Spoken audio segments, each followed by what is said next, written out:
I'm Joseph. And I'm Nick. And this is Fish Jelly. May we? How are you? Good. How are you? Okay. You went out last night. I did. As is the usual protocol.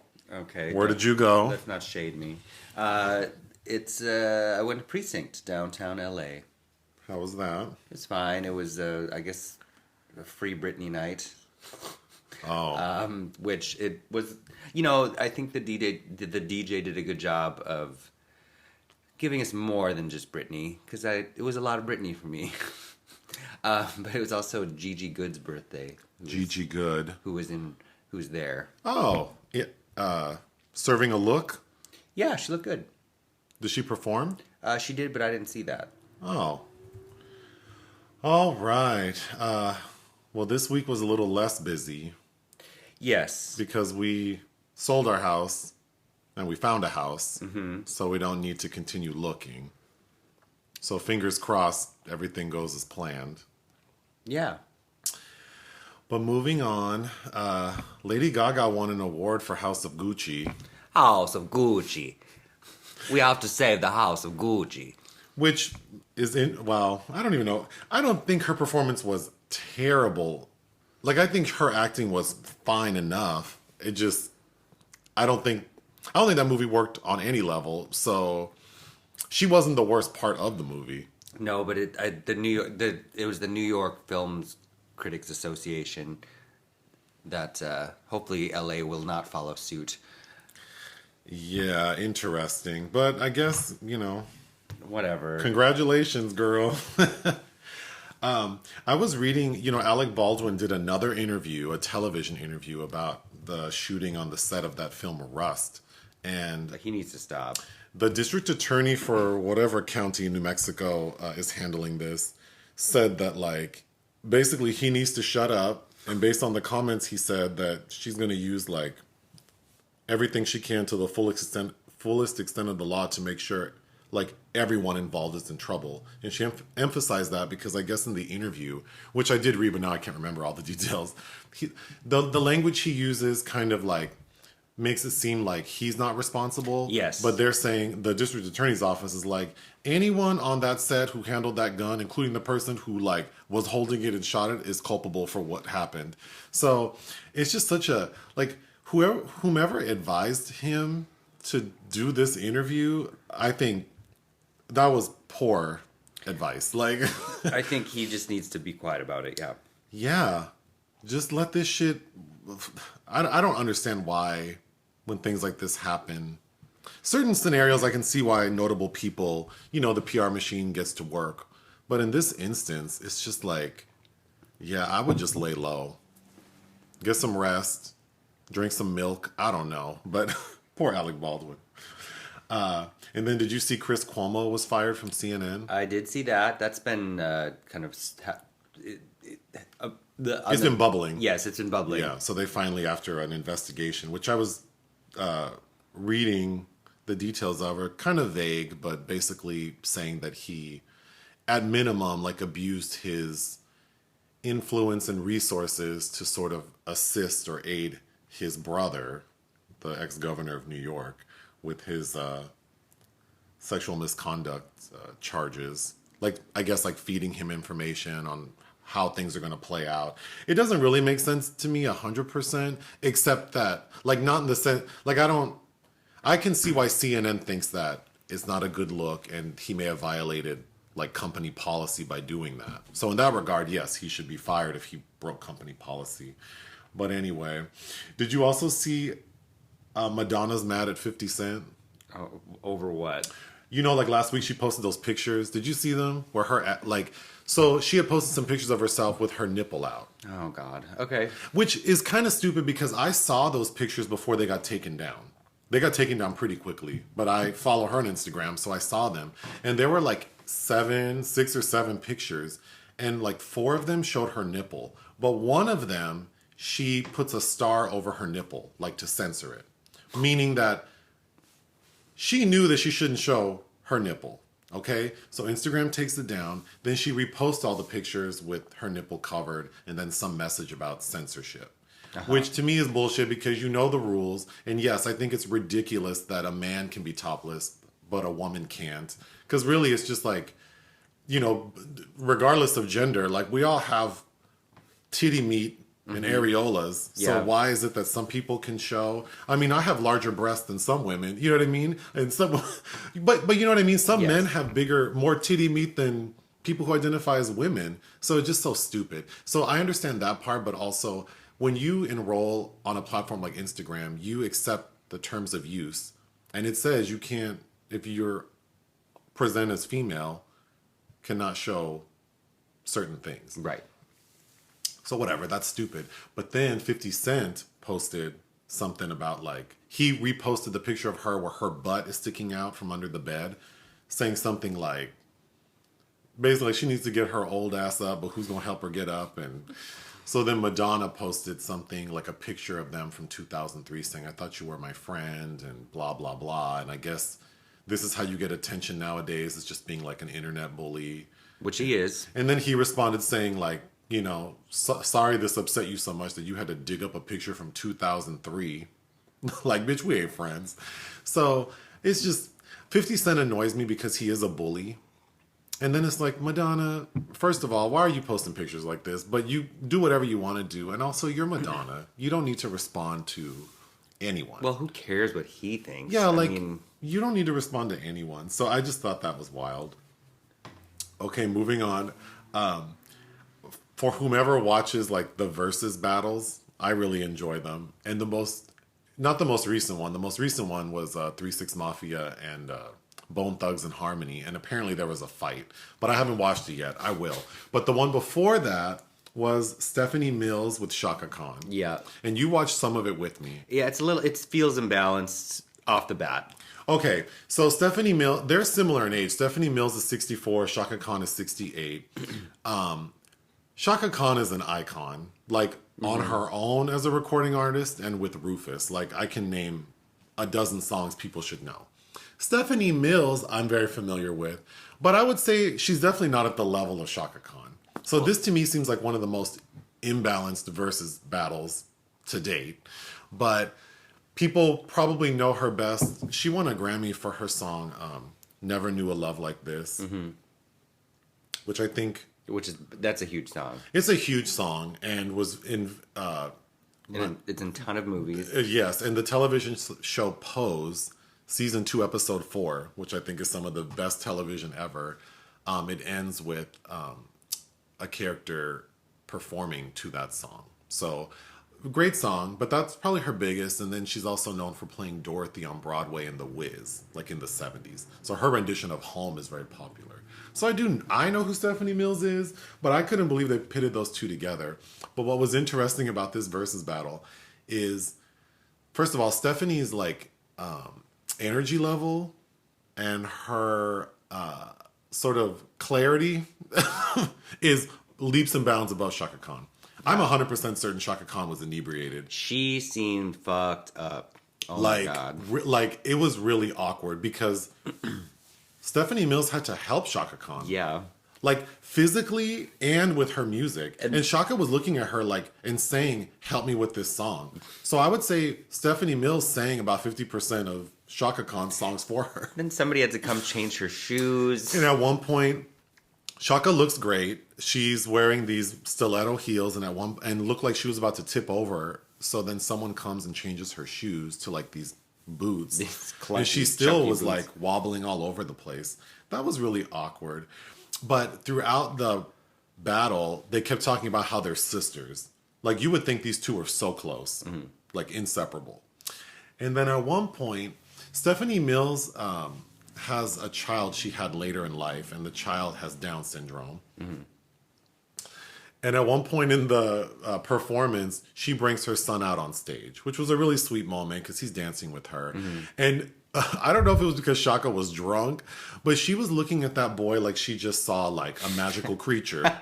And then she says to Chaka like something to the effect of like she didn't know her son had Down syndrome or that she had a son who had Down syndrome. And then she goes, now I even love you even more. Yeah, she did. Because she calls him special. Yeah. And I'm like, oh my God.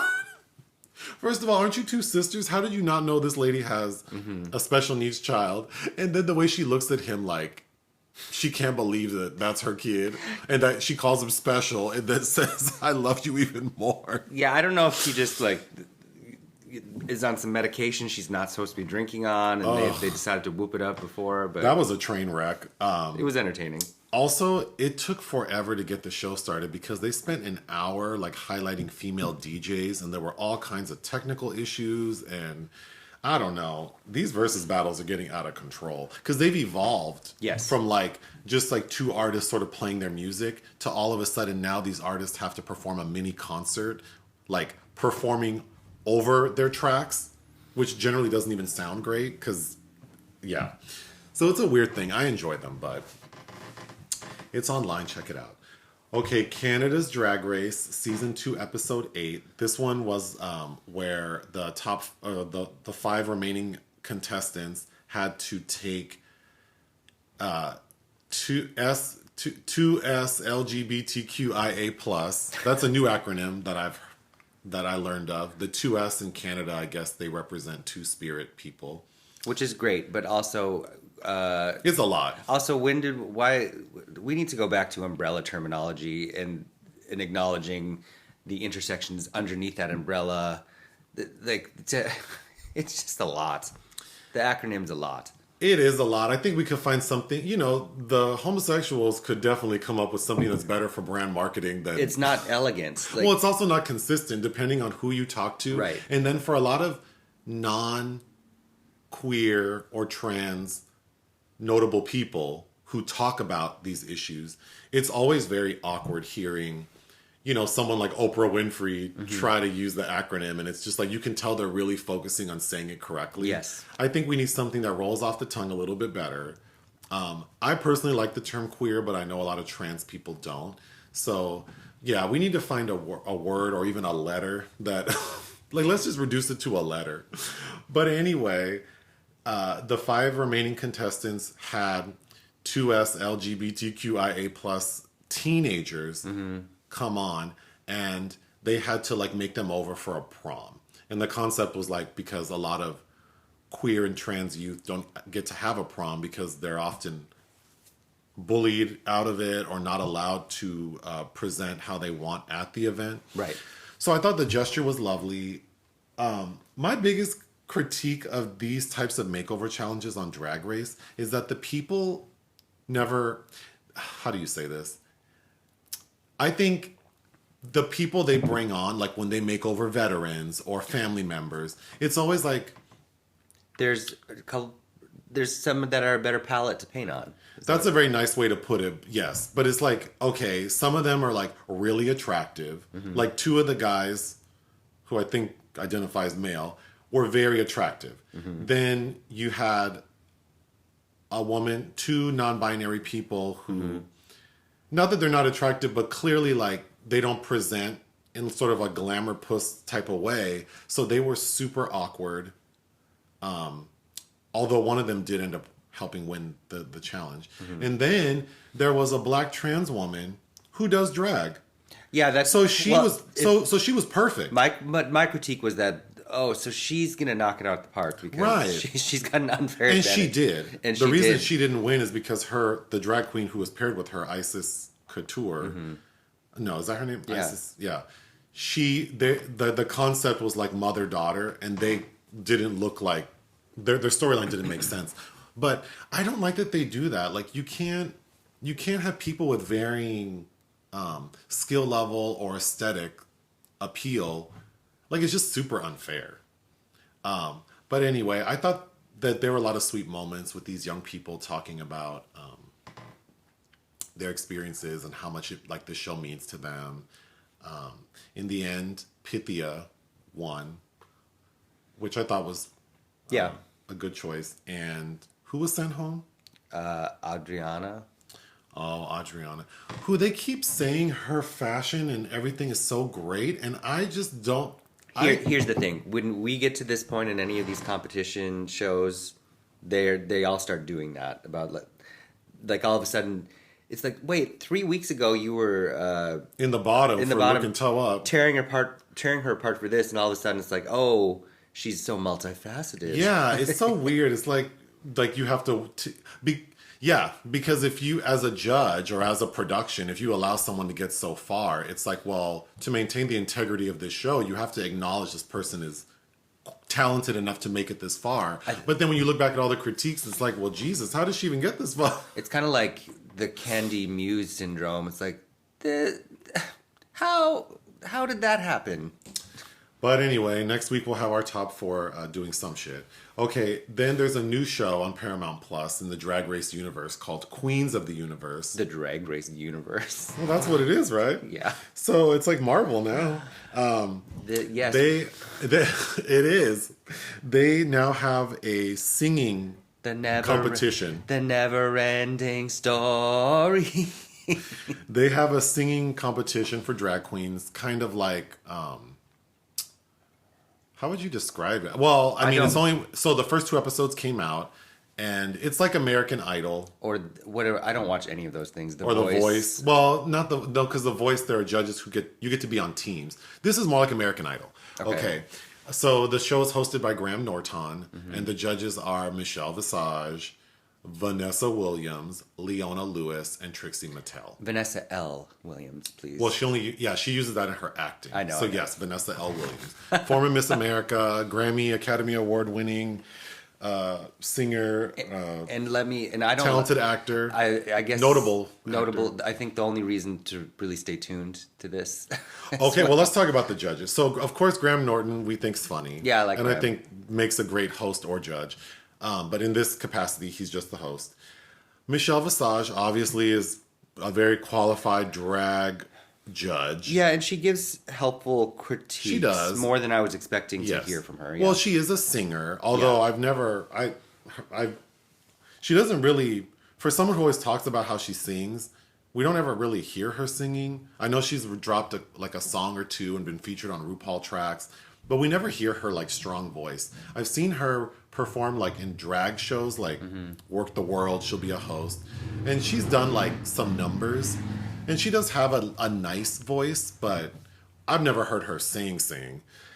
Obviously Leona Lewis is she won X Factor, I think that's the competition show she won, and obviously is a very talented singer. Sang the Avatar song that no one remembers.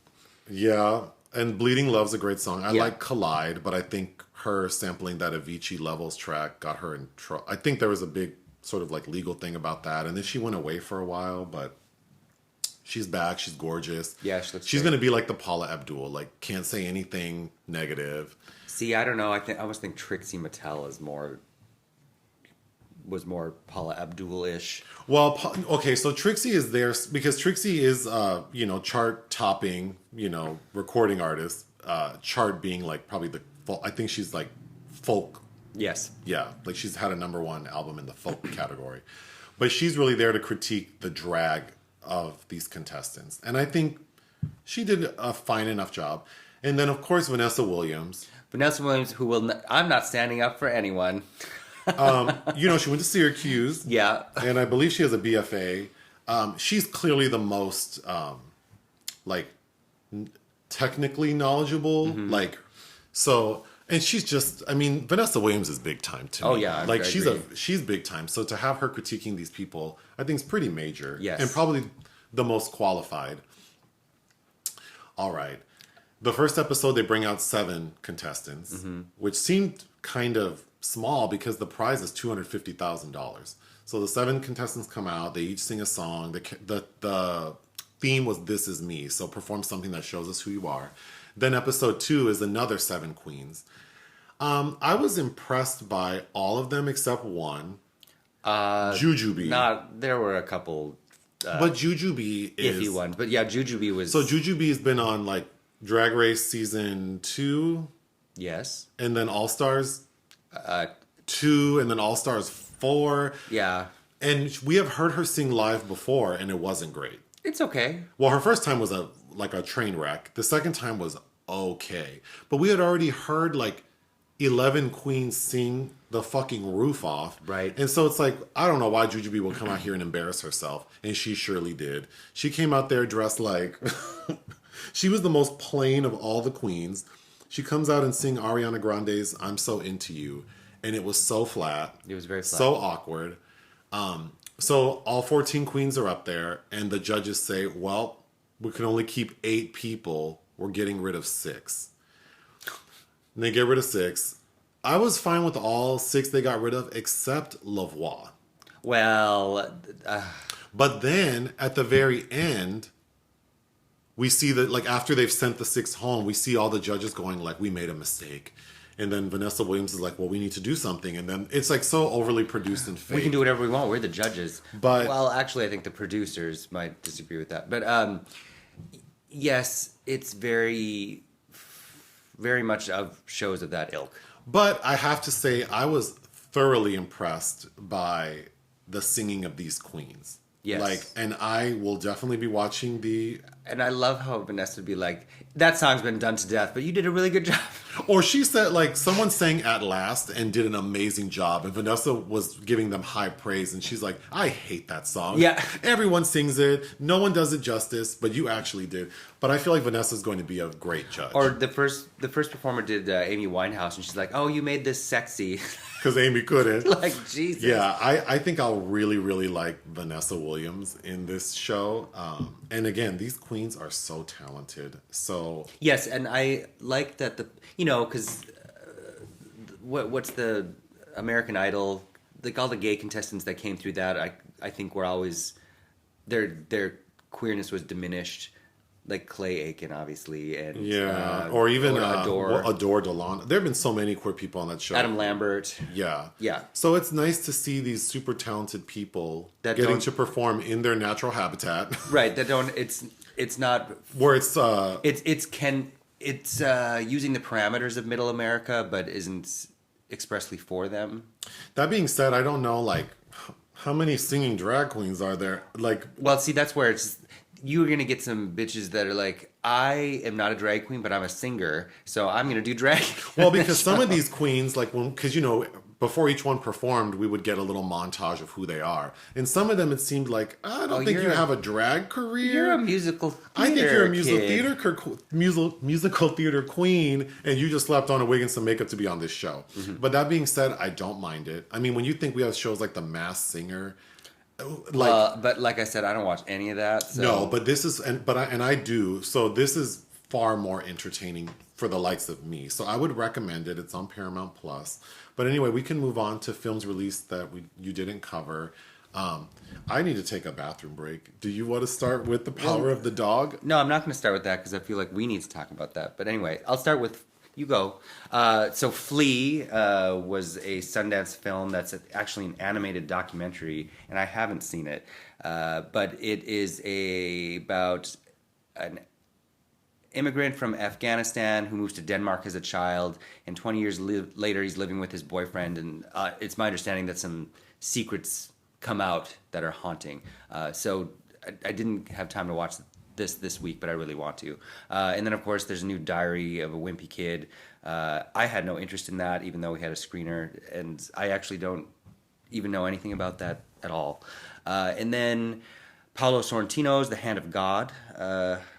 That's premiered on Netflix, premiered streaming. I covered it out of Venice in 2021, and of course, it won a prize. I'm forgetting which one. I didn't really care for it. I liked Sorrentino's early work. Probably The Great Beauty is my favorite of his, but it felt very Fellini's Amarcord, and I liked everybody in it except the main character, who's this boring, straight white kid. And you're actually burning that candle right now. That's part of the swag we got from the Hand of God package. Oh, I'm gonna have to post our P.O. box soon because I think a great gift for us is red wine. And candles. Yeah. But no cheap shit. And I don't want my house smelling like I don't know. Apple pie or... I do like black box wine. You like black box Pinot Noir. Red. And you also like Any red. Coppola Claret.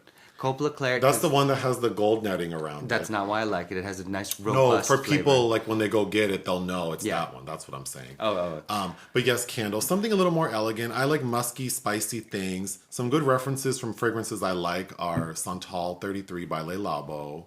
That's expensive. It is. I also like Spice Bomb from Victor and Rolf.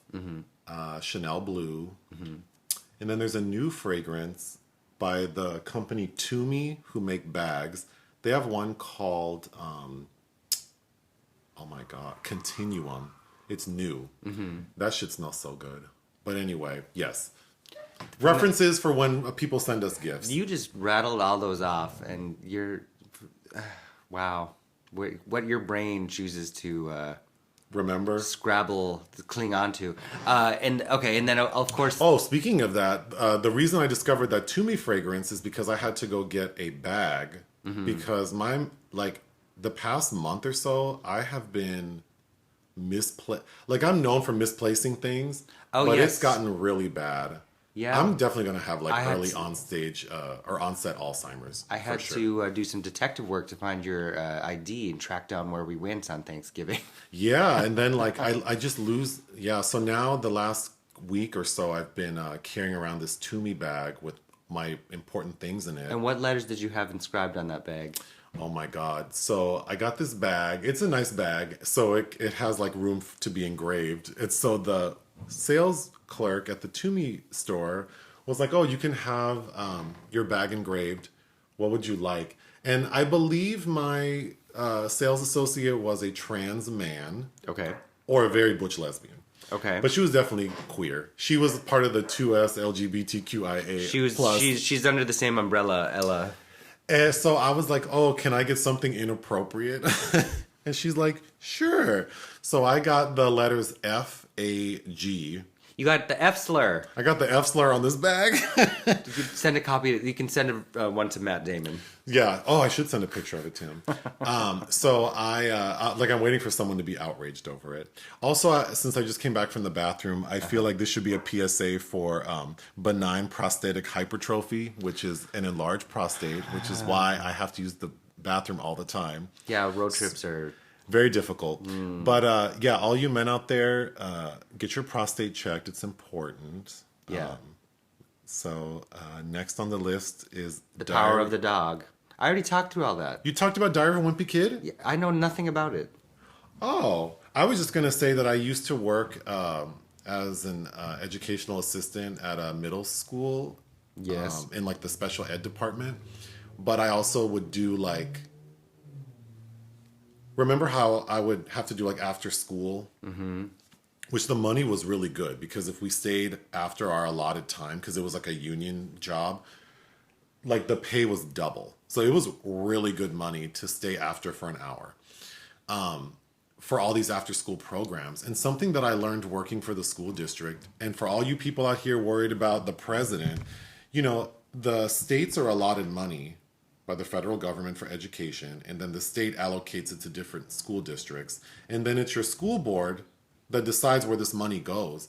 And a lot of these schools have a ton of money at their disposal that just goes wasted every year. Mm-hmm. If they don't use it, it just gets absorbed back into the budget, and that determines the budget for the next year. Right. So the school district I worked in, there was so much money available for after school programs, and there was just no one to execute these things. So I remember they were just desperate to have anyone stay. So I'm pretty proficient in math and science. So I would do these workshops after school that no one would attend. But the parents would complain we need somewhere to...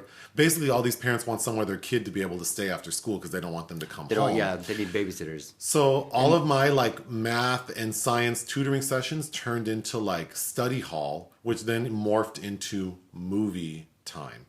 But then it was really hard to get movies approved because obviously in the area I was in, it was ultra, conservative. And the only movie that the kids, and these are all middle schoolers, was Diary of a Wimpy Kid. That seemed to be the most popular. So I think there were 2 out at the time. I watched those all the time. Okay, I haven't seen any. And I found them, maybe because I was stuck there. Yeah, you made the rest of it. Finally, The Power of the Dog. which I'd wish we had made time to cover, but we didn't. Did I watch it? No. Oh. It opened last Wednesday on Netflix. It's streaming on Netflix, but that premiered in competition in Venice. I believe she won Best Director. What is it about? Jane Campion. It's based on a book. It's kind of a neo-Western. It's got some queer elements to it. It's a tale of two brothers. Okay. And Kirsten Dunst and her gay kid, All technically. It's very well done. I liked it a lot. It probably will be in my top 20 of the year. I wish you had made time to watch it, but you didn't, Blanche. Well, yeah, it didn't happen. Okay, movies we watched for fun. I didn't watch any of these. So this was movies you watched for fun. The Big Street. Oh, you watched part of that because that? Being the Ricardos is coming out this week. Oh, with Lucille Ball. And where she? Yes. So one of the, I'm very familiar with Lucille Ball's career before Lucy, and she was in a lot of film noirs, and was a contract player at RKO, and they were grooming her to be a star. So she's in a lot of very interesting film noirs. One that I really like called The Dark Corner, directed by Henry Hathaway, who has directed one of the best film color noirs of all time with Niagara with Marilyn Monroe, which we seem to kind of watch that every other year. That's a good movie. It's really good. She looks so good. She's stunning in that. But anyway, Dark Corner is good. And then Douglas Sirk, before he became the Paramount director of lush melodramas in the 50s, including Imitation of Life. Mm-hmm. He directed film noirs, one called Lured, starring Lucille Ball, which I really like. Anyway, but in Being the Ricardos, they try to bridge a flashback to a film she starred in called The Big Street, opposite Henry Fonda, and just kind of the difficulty it was for her to get that, because she was third choice and basically all the other major players they wanted in it had scheduling problems, and they didn't want to lose Henry Fonda. So Lucille Ball stars opposite Henry Fonda in an odd movie, but it's not, I don't think it showcases her well. She plays this spoiled chanteuse who some lover backhands her in the club and she becomes crippled by falling down the stairs. And then Henry Fonda is this bellhop or waiter that is in love with her and calls her the Highness and basically bends over backwards to give her the life he feels she deserves. I wish. Girl. Is that it? On the Big Street? Sure. Yeah, if you like her, it's worth a watch. The next is The Red and the White. Oh, yeah, I was supposed to cover this Miklos Jansko retrospective that just ended on December 2nd, and I only got through 2 of the films because we were very busy. But and one of them was technically last week, called The Roundup, which I really liked. The Red and the White was a little more, a little less interesting. 1967 film about the Russian Civil War and the Red Army.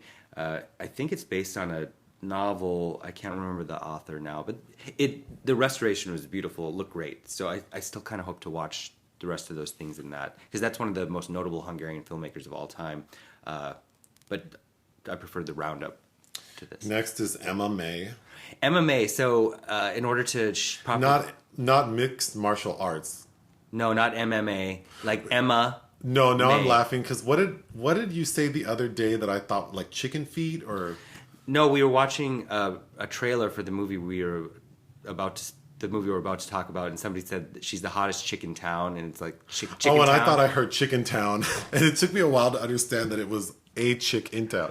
And then also, you were referencing for the movie Benedetta, the book it's based on is called Immodest Acts. IMMODEST and then ACTS. Mm-hmm. But I thought you were saying a modest axe, mm-hmm. like AXE. Like get me the modest axe. So Christina. I was Googling, exactly. So I was Googling a modest axe. And actually, I think a video of Faye Dunaway as Joe Crawford popped up. Modest. She's not modest. Yeah, but anyway. MMA, I'd watched Welcome Home, Brother Charles, and as an extra feature of Vinegar Syndrome had put out that release, that re-release, John Mafanaka's film after that, MMA, in 1976, which you can tell he'd learned a bit about filmmaking in between his first two films. Of course, you know Penitentiary, which there's a trilogy of films called Penitentiary, and the first two, at least, I think are pretty good. But MMA is about a young girl from Mississippi who goes to visit her auntie in Los Angeles for an extended stay, and then falls in love with this pill-popping abuser who lands up in prison, and she is, head over heels in love with him, even though he's no good, and decides to try to get him out of jail legally by starting a car wash, but she's drummed out of business, and then she decides to rob a bank, and he gets out, and he's not thankful to her. I could have seen this being remade. I think I sent you a screenshot of the girl whose hair always looks crazy. Like her name is Jerry Hayes. Oh, the black lady. Yes. Yes, you did. That was funny. This film was also released under the title Black Sisters Revenge. Oh my God. But it doesn't feel like that. It feels very... It's a blaxploitation film of its era. But I kept seeing this... Somebody could remake this, and I kept picturing Megan Thee Stallion as the main girl, and maybe her auntie is Yolanda Ross. Oh. There were some interesting things about it, but and she is kind of kick-ass, but it's just, And lastly, The Flock. The Flock. I was in the mood for a thriller I hadn't seen already, and... Oh my God. This is not a good movie. It's from 2007. It's with Richard Gere and Claire Danes, although it made me realize I kind of miss seeing Claire Danes. It's terribly written, but it's directed by Andy Lau, who is probably best known for his Infernal Affairs films, which Infernal Affairs was remade as The Departed by Scorsese. So this was kind of probably Andy Lau's bid to do a big Hollywood movie, and it's about a cop that's that's the thing. He's not even a cop. He works in the public defender's office. God, now I need to look it up because it makes no sense. These characters are written like they're cops on an investigation. They work for the Office of Public Safety. Oh. So it's like they're not social workers. Like parking enforcement? Like what are we talking about? They're out like monitoring reports of like women being abused.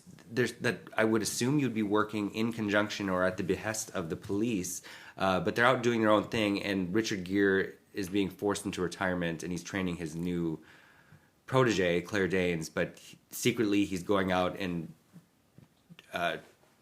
taking matters into his own hands by like beating these abusers on the street in disguise.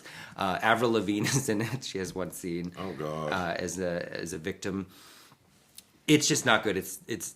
I hate the look of it, the writing, what they do to Claire Danes' character. It's like they make. Did you not know what job you're signing? Well, it's crazy. It's like, do you not know what job you're signing up for? And also, I don't think this is the job that these people do. But yeah, I haven't. Besides Infernal Affairs, the only other Andy Lau movie I've seen is The Revenge of the Green Dragons with Ray Liotta, and I also remember thinking that wasn't good as well, and I think maybe language barrier issues. Moving on. So you don't have any projects of interest. I do. True to the Game 3 is in theaters, and I am interested in watching that because I did enjoy True to the Game 2. But we haven't seen True to the Game. But that's okay. That's okay. I remember the review we did of that. It didn't register to me why they have I've only ever been to one funeral in my life, so it didn't make sense to me. Well, they have what's it called? A wake? No, like a year later, a remembrance. Oh, a remembrance. There's a different name for that. I don't know. A repass? Is that what it's called? I don't know, but I remember being so perplexed. Like, why are these people doing this right now? But I did find it entertaining. So, maybe I'll watch that. And Tamar, is she in the new one? You know what? I don't even know who is in it. I know Quadir's in it. But yeah, I don't even know who's in it. I should look it up. But moving on, the obituary section, there's no one in it. So I guess that's good. I feel like somebody died. I'm forgetting. But wow. Anyway. All right, so the movie for this week is a movie called Sugar Hill, a 1974 movie, not to be confused with the 1993 film Sugar Hill starring Willie Snips. Which I've seen that. We had I watched that, I think, over the pandemic. And I think I watched We're still in the pandemic. well, during quarantine. Okay. When we were stuck at home. And I remember thinking it's a little dull, and I was hoping I would be kind of like New Jack City, but it's not. And I also had hoped it was a remake of this film, which I have been aware of but never seen, and it is not. Okay, so this film, Sugar Hill, 1974, directed by Paul Maslansky, who's better known as a producer of the Police Academy films. This is the only film he directed. All right, the basic story is... But also, why did you pick this film? This was your selection. Well, we watched the trailer. Yeah, I showed you the trailer. And it looked fun. Yes. The trailer is more fun than the movie is. I was really into this. I mean, it was amusing, and we could talk about it. We have like 15 minutes, but the basic story is Sugar Hill is about a woman named Sugar, who a beautiful woman played by Marky Bay, who you know because I posted a clip years ago of about something about a black bitch. And she's like it's the you gotta be a lot badder and blacker to be able to come up here and call me a black bitch, you yellow heifer, or something. Yeah, something like that. That's Marky Bay taking the brunt of that woman's ire. And that was 1970s The Landlord, directed by Hal Ashby. But she retired. Well, let me tell the basic story. The basic story is Marky Bay plays a character named Sugar, and she's this beautiful woman who's dating this man who owns like a nightclub. But then there's this white like businessman, criminal enterprise person who kills her man because he wants his club. So she wants to exact revenge on this man and everyone involved in the death of her loved one. So her mom, Mama Maitress, is like a voodoo queen. And she's estranged from her mom because she doesn't believe in voodoo. But she's so upset about the death of her man, she goes to her mom and says, like, I need to do something. And her mom says, okay. So they climb up into the woods and summon Baron Samedi, who's like this evil spirit man. Think Papa Legba from American Horror Story. I thought he looked like if you mix like a circus ringleader with a pimp. Yes. But anyway, she trades in her soul, which he says, I don't want your soul, I want something else, which looks like he wants like some vagina maybe. Because he has a harem of hoes, I don't know. Zombie hoes. Of undead hoes. But anyway, she uses this evil spirit to basically one by one kill everyone involved in her man's death up to the main guy whose name is Morgan. And it's very predictable. She kills him, the end. Yeah, it's very Bride War Black. Yeah. Okay. So just going through my notes, my first thought was the lighting in this movie. First of all, the production. So it is a blaxploitation film, but I thought the production quality of it is definitely a notch above your average blaxploitation film. I think, yeah, on every front, including the writing and acting. And then the lighting is very soft. It is. Which I found amusing. And there's some really cool people in it. So I was reading Marky Bay. She did a few films, and then she was featured. So she's stunning. Yeah. And when I first saw her, I'm like, she would have made a perfect Charlie's Angel. Yeah. And then I was reading that she was in some episodes of Charlie's Angels. But of course, they never would have had a black angel. But she very much has that look. Yeah. Just gorgeous. That hair, the face. But I was reading that she stopped acting, 1974 was her last film, and then she did TV. But her and her husband, they spent the end of their life. They started a business in LA called they started a murder mystery cruise business. Okay. Where they would host murder mystery dinner shows. Murdery mystery dinner shows on a cruise line. So what an interesting thing. She's still alive. Oh, she's not dead? No, not according to IMDb. Oh, I guess their business is closed. Oh. So maybe could just... How old is she? Do we know? But other interesting people in this She was born in 47. So there's a detective... Valentine. Detective Valentine, who's kind of working the case because all these, like, people are coming up dead. And then there's rumors of, like, voodoo being involved. But that detective is played by Richard Lawson, who we know as Beyonce's stepdaddy. Yes. Because he married Tina Knowles. And he's also in the movie for Colored Girls. He is. He's a notable actor. Then Mama Matrix, Sugar's mom, the voodoo queen, is played by Zara Cully, who I recognized as Wheezy's mom on The Jeffersons. So that was really cool. And then, so the main bad guy, Morgan, his right-hand man, whose name... Fabulous. That was played by Charlie Robinson, who we know from Night Court. Yeah. Who died recently, yeah. But there's some really cool people in this. Yeah, and it's got a vibe. If you like weird blaxploitation films, like JD's Revenge, which is a favorite with Glenn Turman, who's possessed by the spirit of a gangster from the 30s. So it feels like it's a vibe, and it has moments like when because when Sugar goes to see her mom's like, bitch, you didn't believe in voodoo before. What made you? And she's like, because I'm so mad. Like, I need revenge. So she, when they go trek up these hills, of course, Sugar's dressed all fabulous with her hair all done, climbing up these woods, which just looks like they were like in like Griffith Park somewhere. Yeah. But when they get to like the point, they say, her mom summons Baron Samedi, and then she tells her he's a greedy god. Give him something, anything. Yeah. So he's a greedy god and a hustler. Matrix means mistress, so her name is Mama Mistress. Then when we find, Baron. So I think this movie needs to be remade because I think the basic story is really interesting.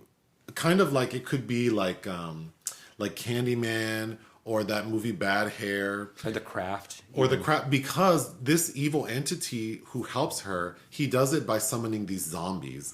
Which I really liked. I thought the zombies looked really cool. Their eyes look like someone took like the back of a spoon and like just cut off the spoon part and put it over their eyes.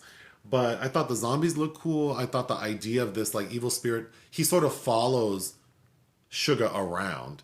So he's always kind of present and everyone can see him. But he just presents like he's someone who works for her in different capacities. I thought that was really interesting. I did like how the zombies looked. I like her wardrobe. She looked fantastic.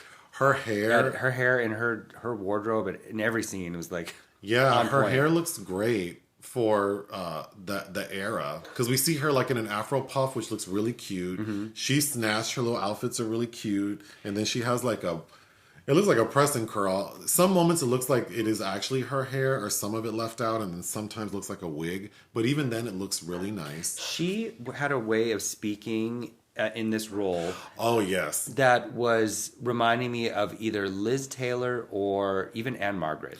Yes, her manner of speech was very interesting, and also the characterization, because she's kind of like very bubbly and polite while she's out here killing fools with zombies. She had, before she was with her current man that died, she had a dalliance with Detective Valentine, as they keep referring to, and he's getting too hot on her trail. So she has to... She does some voodoo on him to break his leg. And then she goes and visits him at the hospital. She's all bubbly. And then when she leaves, she's like blowing him kisses like, ta-ta. He goes, I know what's happening. She's like, okay, bye. Toodaloo, bye. She's definitely the highlight of this movie. There's a scene, so Morgan, the main bad guy, he has his like bottom bitch, this white lady, and...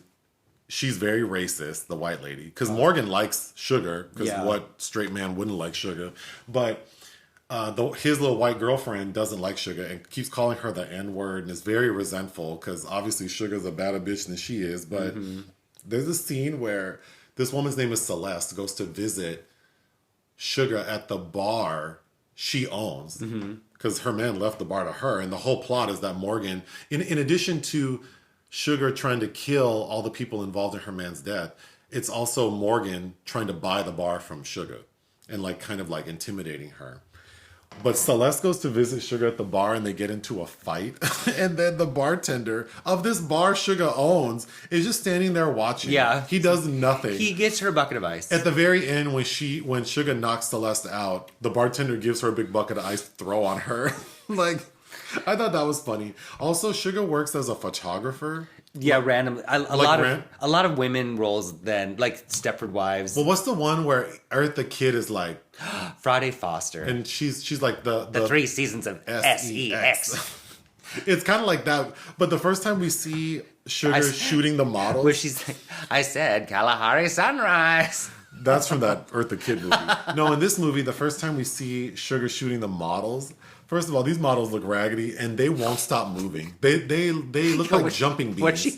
They're like throwing a beach ball on a lawn. No, that's the second scene. The first scene is just these 3 models looking so random. They're all wearing different kinds of outfits, and they don't look like they belong in a photo together, and they won't stop moving. Or it's like, yeah, like they won't stop moving. So it's like, how is she taking photos? And then we see Sugar taking the photos, and she's like maniacally snapping this camera that looks like she's not even looking through the lens, and the camera's all over the place. like Faye Dunaway in the eyes of Laura Mars. It's not even that focused.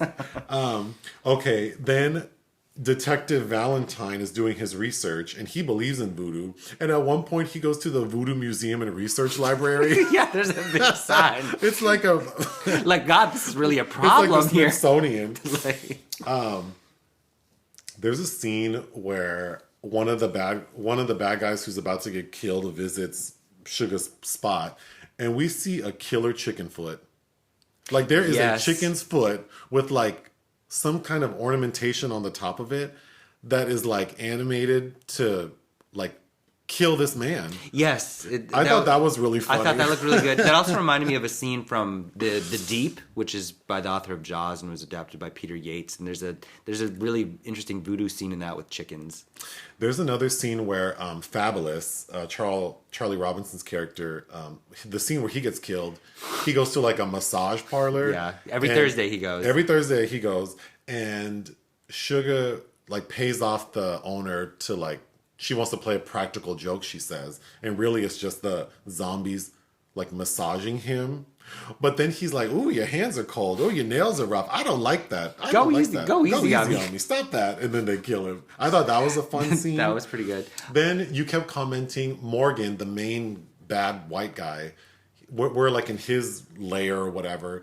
And we always see him sitting like in front of a bar. Yeah. And I was laughing because, and you kept commenting, because it looks like when you go to like Home Goods and you can buy like your initials and then people just put them randomly on a bookshelf. He had like 2 big M's. Yeah, on each corner of his bookshelf. That looks so stupid. What's his last name then? Lastly, my last note is the end, or the theme song for this movie is called Supernatural Voodoo Woman by the Originals. And I thought that song was really catchy. It is catchy. And you were laughing when I showed you the preview because it says it's an American international production. And then we were like, oh, it's a domestic... it's a domestic worldview production. A domestic worldview. I also want to shout out, I really liked Don Pedro Colley, who played Baron Samedi. Oh, yes. Baron Samedi was very... I really liked that character. Yeah, he was really effective. And he died in 2017, but he had a recurring role on The Dukes of Hazzard. So did Marky Bay. No, she had recurring roles on Starsky and Hutch, not Dukes of Hazzard. Okay. But anyway, I think that character, like, if this were to be remade, I really like the idea of like this Baron Samedi character. What I envision the remake to be like is modern time, and maybe we find this black woman who's like experiencing like systemic racism in modern time, and then she summons this god. So it would have to be like a dark comedy for people to tolerate it, I think, but like she uses this evil spirit to sort of like exact revenge on all of these white, characters who are oppressing her in some way. But then it would probably have to be like the power goes too far and she's using it on everybody. Something. We would have to be balanced for audiences to not complain that it's another woke horror film. I don't think there's anything wrong with that, though. No, I think it could actually be a pretty nice satire. Mm-hmm. But anyway, yeah, I really like this idea of this Baron Samedi guy. Well, and then how she pays him with giving him Celeste. Oh, yes. And then the final gag is because when she first summons his services... He makes it sound like he wants her sexually in return, like for an eternity. Because she says, "I'll give you my soul." He's like, "I don't want your soul. I don't want your soul." But then at the end, that racist ass Celeste, he's like Baron Samedi and Sugar kind of like high five, like, "Great job, we did it." And then she gives him Celeste instead. So I actually really liked that ending. I did too. But yeah, what would you give this movie? I was highly entertained. I think there is a lot of pretty decent writing, especially considering it's a blaxploitation film. I give it probably 3. For what it is, I think it's well done. Yeah. There were moments where I thought this is silly, and the formula of the film of just like killing one by one until we get to the end, it gets tiresome. But I would give it 3 out of 5. It's on Amazon Prime, so I would recommend it. We need to end. How would you like to? We saw Nightmare Alley, the remake by Guillermo del Toro this week, which we reviewed on the channel, which I absolutely loved. But just in time for it, I started reading Geek Love by Catherine Dunn, which is kind of a cult novel. And I was reading it, and it is very fascinating and entertaining. I was like, why isn't this a film? And I looked up, Warner Brothers bought the rights to this indefinitely back in, 2004 or something, as property for the Wachowskis to direct. Okay. So I don't know. I don't know. But anyway, I had a quote from that novel, which is about a husband and wife circus performer who experiment on themselves to basically breed their own freaks. Oh. It's very interesting. There are those whose own vulgar normality is so apparent and stultifying that they strive to escape it. They affect flamboyant behavior and claim originality according to the fashionable eccentricities of their time. They claim brains or talent or indifference to mores in desperate attempts to deny their own mediocrity. That doesn't really... Well, there's all... Well, okay. It's very well... There's so many... I'm sure it's a good read, but that wasn't sort of the quote you leave people with, because it's not... okay. You can't really remember it. A true freak cannot be made. A true freak must be born. That's a good one. But it's so well written. Like, no, I agree it's well written. I'm just saying, like, you don't sign off with, like, a fucking 100 word. Okay. Anything else? God, no. So what? Nothing. Oh, don't speak your mind. No. Go ahead. We will discuss this. Let's have it on record so when at our inevitable trial of your murder or mine, God. I can... No. At the inevitable murder trial of one of us, we'll have more evidence. Okay, Todd, toodaloo. Bye. Bye.